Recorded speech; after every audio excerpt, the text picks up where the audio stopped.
Today's topic is breathing, something so simple and fundamental to life itself.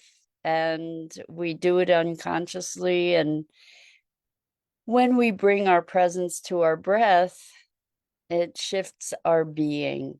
So that's what we're going to talk about today. Before we get started, let's take a minute or two to get present. So we're going to use our breath. We're going to take a deep breath in through your nose and hold it. And imagine clean, crisp oxygen flooding your lungs, flowing into your bloodstream, nourishing all your cells, all your organs, bringing vital life energy to your body and being. And as you exhale, exhale any tension, stress, negativity, fatigue. And now let's take another deep breath in through your nose and hold it. This time, imagine brilliant, bright light lighting you up from the inside out, illuminating, electrifying, and energizing all your cells, your molecules, your electrons, creating a brilliant beam of light and energy from your heart out into the world. And as you exhale, exhale any remaining tension, stress, negativity, fatigue. And now let's press our palms together, vigorously rub your hands together to feel the friction, the temperature, the pressure, the motion, the tickling and tingling as you stop, and allow all those sensations to bring you present right here, right now, into this remarkable physical form that enables us to experience life. Good morning, Rosalind. Welcome, welcome. Welcome to everybody else who's joining us. So we're talking about breathing today.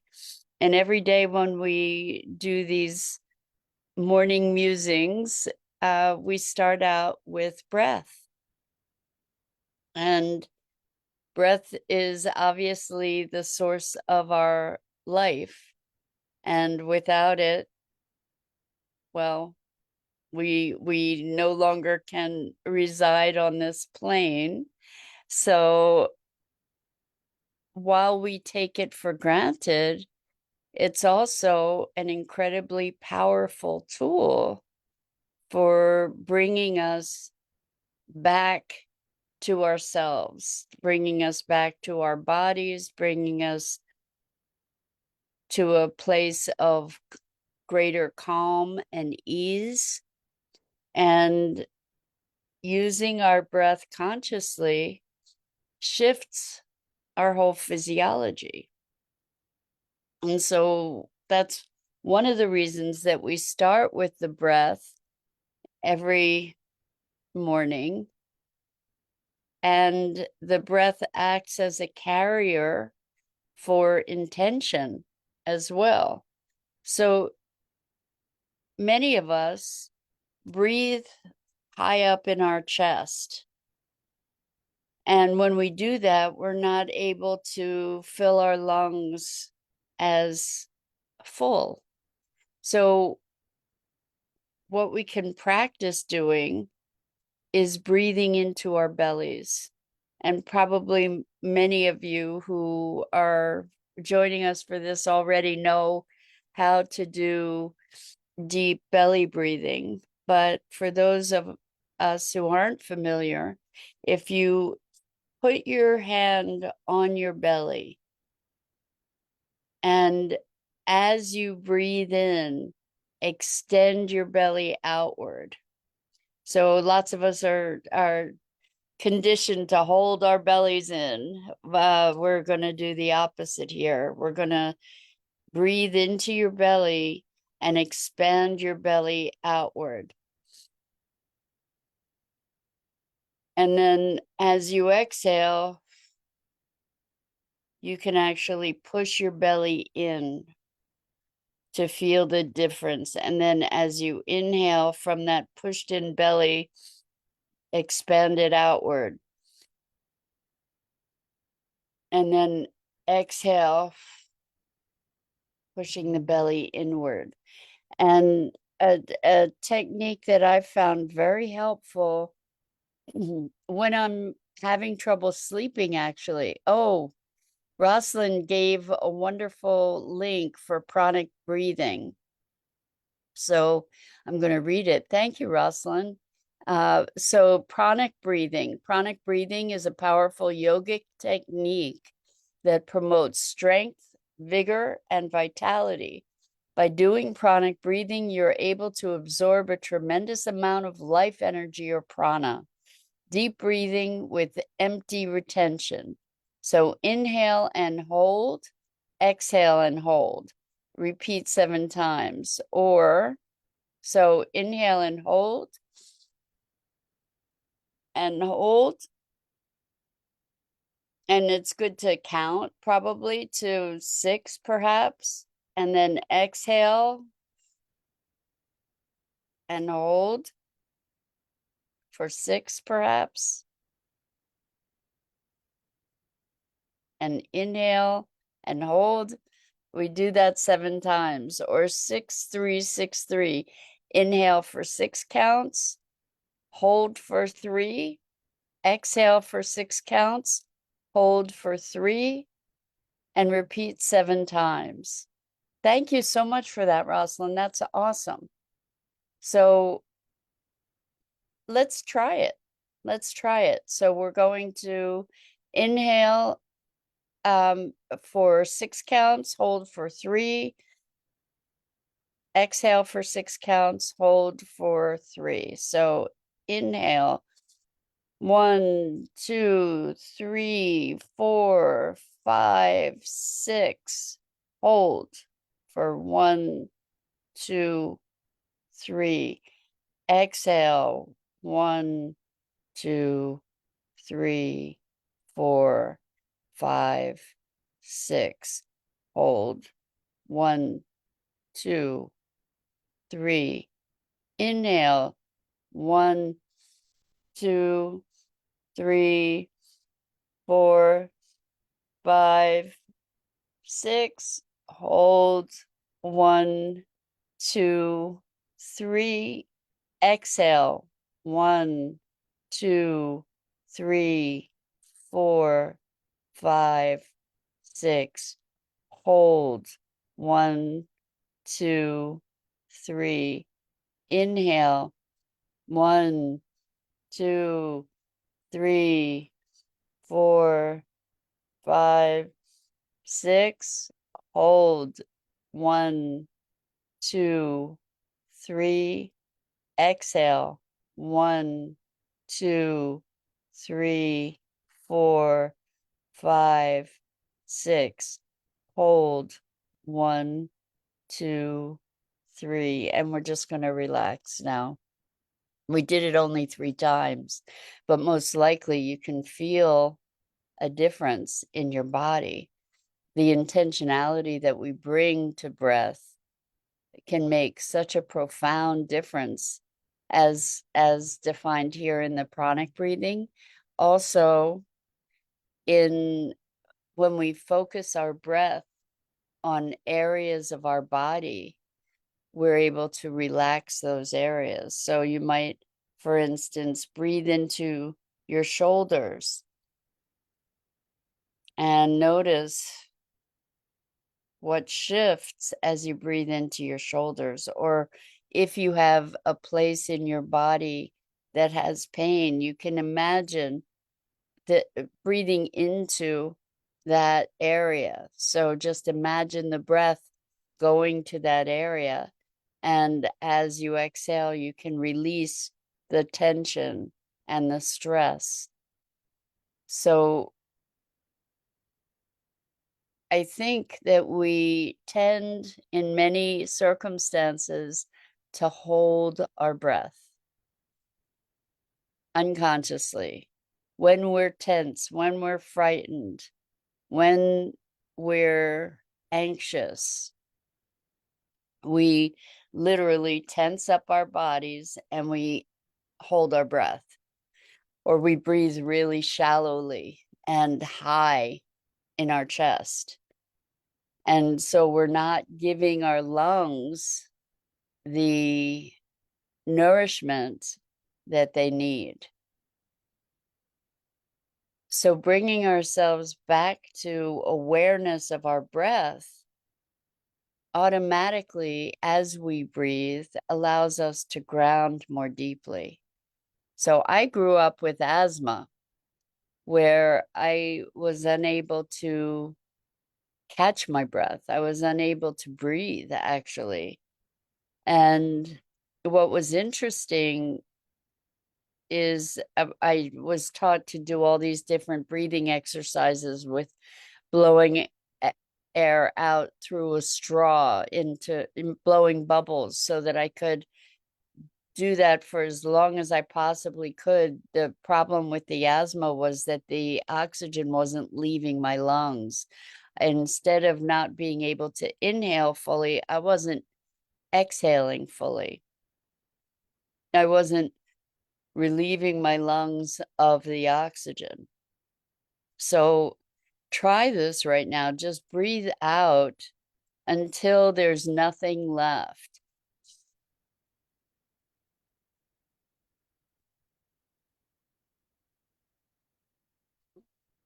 Squeeze your lungs. Squeeze your lungs so that you're just exhaling all the breath in your lungs, and then breathe back in a nice deep breath into your belly, which allows your lungs to expand more fully, and see how that feels. It's a very different experience of breathing, which we're generally not very conscious of until we can't. So just try again, exhaling fully, squeezing your lungs until all the air is out, and then breathe in, sort of sip the air, the oxygen in. So let's try that again, just exhaling fully.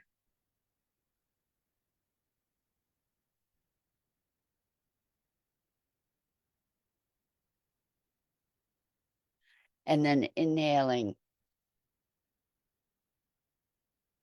just allowing that oxygen to flow into your lungs, expanding your belly, expanding your lungs. Keep breathing in until your lungs are as full as they can be, and hold for a count of 1, 2, 3, and then exhale and just breathe normally. Notice the difference. You probably have an expanded capacity now in your lungs. You're probably receiving more oxygen. You might feel more awake. I feel more energized. And I'm wondering how you, if you consciously use your breath. I know that when I experience pain, I now routinely just breathe into that space of pain, wherever that is. And as I breathe into it, it allows me to deepen into the experience and the sensation. And what I notice about pain is that when we allow ourselves to actually experience the sensation, maybe stop defining it as pain, but we breathe and allow ourselves to kind of relax into whatever that sensation is.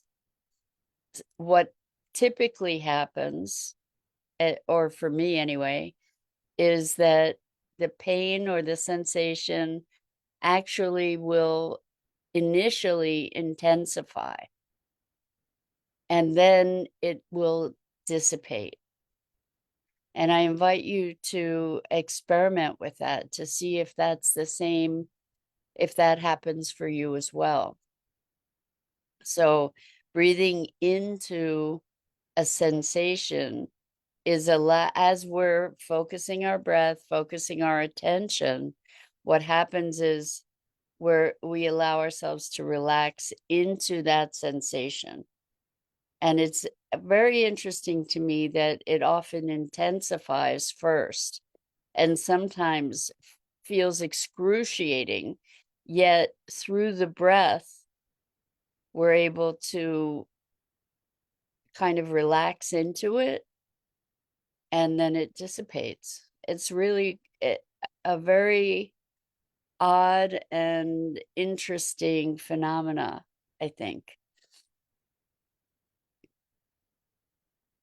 We have so much power in our bodies for transformation, and so many of us other our bodies. We see it as an enemy somehow, or something we're trying to control.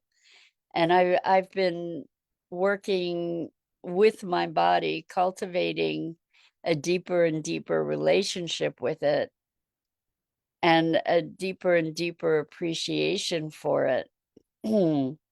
And I have I have experienced lots of aches and pains, migrating pains, nerve pains, things that just sort of move all around my body, from one moment to another. And I know I've spoken about this before, but I talk to my body and I ask it if it can magic that pain, that sensation. Uh, it's fascinating.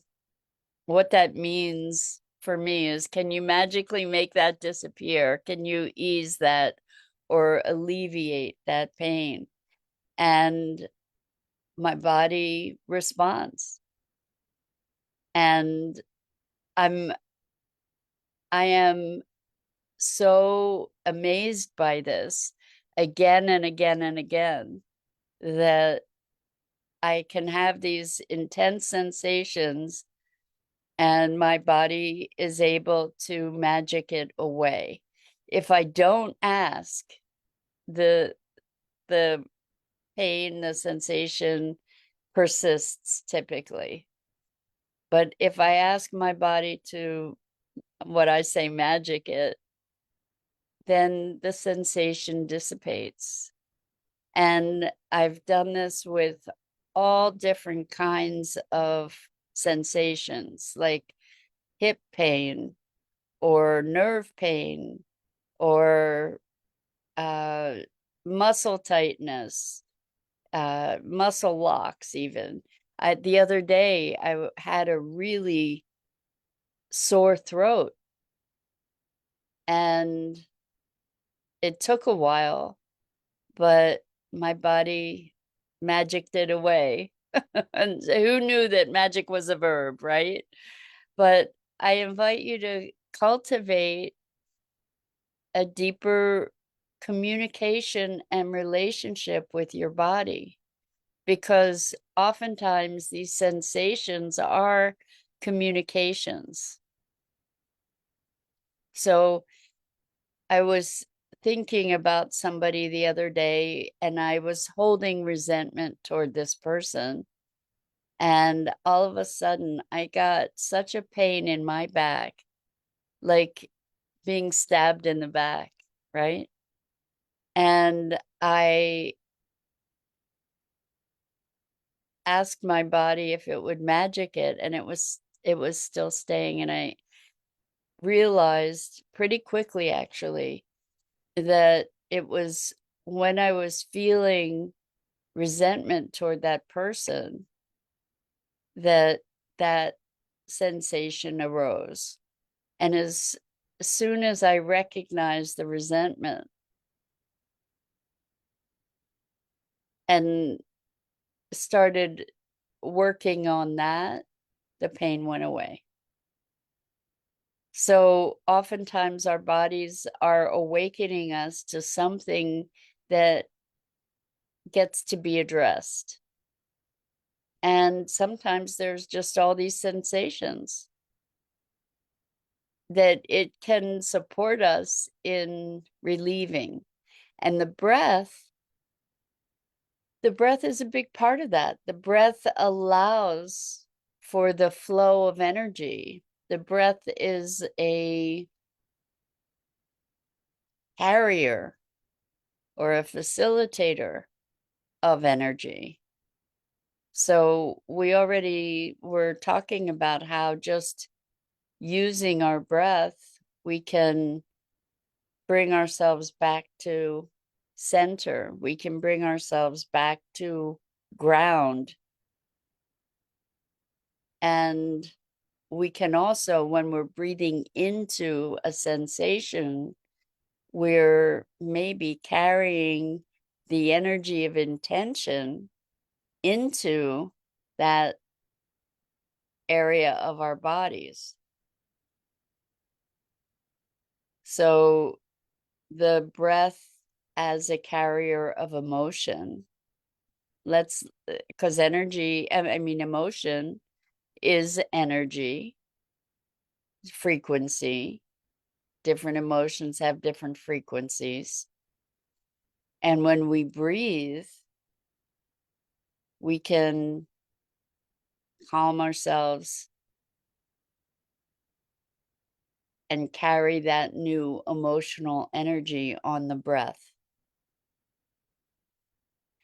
So I think we do a lot of this naturally, although we were talking about holding our breath, that sometimes happens instinctively when we're tense, we're just not breathing anymore. As soon as we start breathing, we can bring ourselves back from the brink. And I know that there are lots of us who deal with anxiety and fears and anger and resentment, even all of those challenging emotions. Let's look at what we can do, or let's intend to be more conscious about the most fundamental tool in our being, which is our breath. So there's, I know I'm not versed in yogic breathing. There's the breath of fire also, which is interesting, which is very, very fast, rapid breath. And part of the intention of that, as far as I understand, is to flood the system with oxygen.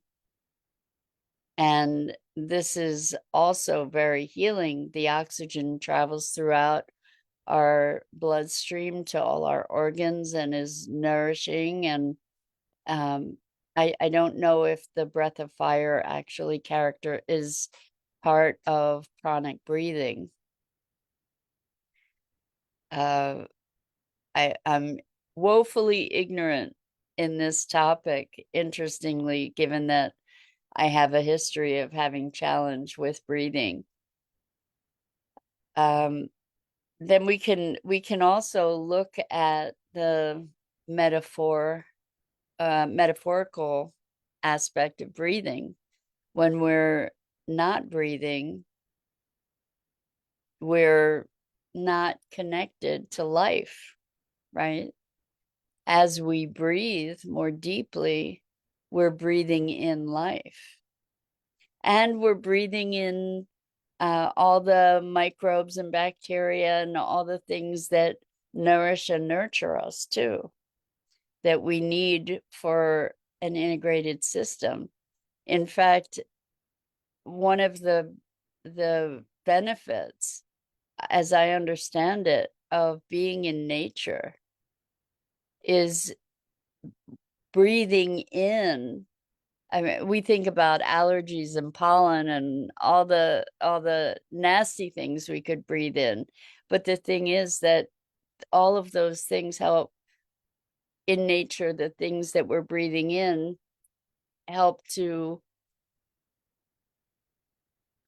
create greater biodiversity within our system, which is essential for our well-being.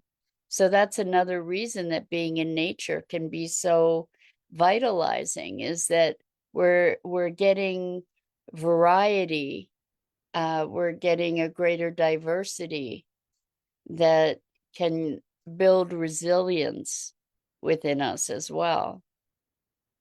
So the things that we're breathing in, we also know, of course, and we're usually more attuned to the negative things that we can breathe in, like viruses or pathogens and pollution and all of that. But there's goodness that we breathe in as well when we're outside and in nature.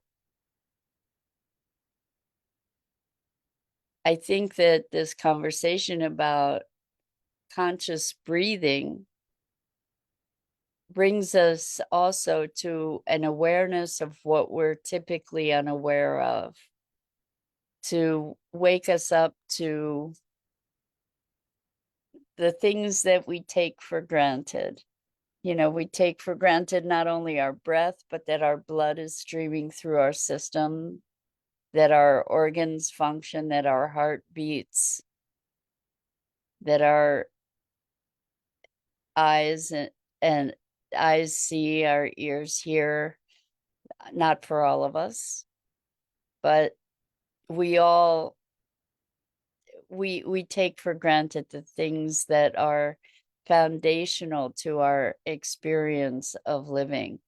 And what if we were to at least take some moments to make each of those experiences conscious, consciously seeing, consciously hearing, consciously tasting, consciously moving? We'd have a very much different experience of living. So that's it for today. Keep breathing. I'm Mira Rubin. This is the Core Connection, and I go live here each weekday morning at 9 a.m. Eastern on the Enlightened World Network Facebook page and YouTube channel. And I invite you to please like, follow, and share Enlightened World Network and me. The links are in the description. And as always, it is a wonderful privilege and joy to have the opportunity to share these morning musings together. So until next time, so much love to you.